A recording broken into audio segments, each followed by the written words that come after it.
देखो श्री राम जी ने क्यों तो जन्म लिया है, क्यों वनवास गया है, और क्यों वनवास जाने का निश्चय किया है, क्योंकि उसने तो पहले से रावण पैदा कर चुके थे। तो भगवान सोच रहे हैं कोई धर्मावता धरती पे होए, उनके मैं जन्म लूं तो इस राक्षसों को मार सकूं। फिर भगवान ने आए, जन्म लिया, खेल कूद खोया, शादी ब्याह करके आए। तो राम जी सोचने लगे, देवता कहने लगे, ओ राम जी अब तक सोते ही रहोगे क्या, कब जगोगे, अरे कब इस रावण पापी को मारोगे आप। तो राम जी ने कहा, भैया मैं मर्यादा पुरुषोत्तम हूँ, मर्यादा में रहता हूँ, तो रावण को तो मारूंगा, पर देखो मेरे पिताजी रात तिलक करे उसी टाइम को तुम सब आना, और मेरी मौसी कुबड़िया के बैठ जाना मंत्रा दासी के हृदय में, उसके जी पे सरस्वती को निवास कर देना। तो सरस्वती माँ आएगी और कैकई मैया को बंगराएगी, तब मेरा वनवास होगा।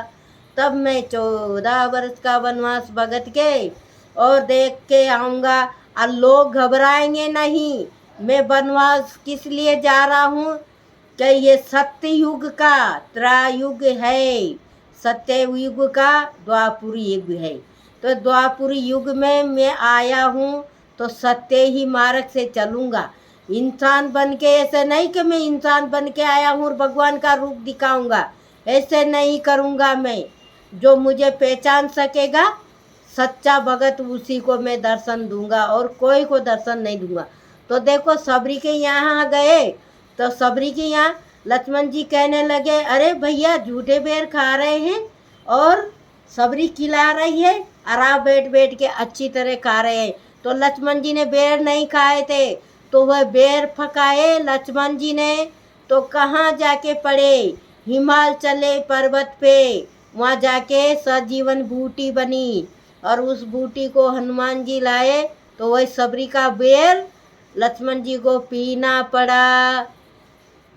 तो सबरी साधारण नारी नहीं थी, वो भक्ति थी। अपने भी जीवन में ऐसी भक्ति लाओ, कहते हैं ना सबरी जैसी भक्ति। तो सबरी जैसी भक्ति करो। तो सबरी देखो भक्ति करती है, कैसे निहारी है राम जी को। मैं आपको भजन सुना रही हूँ।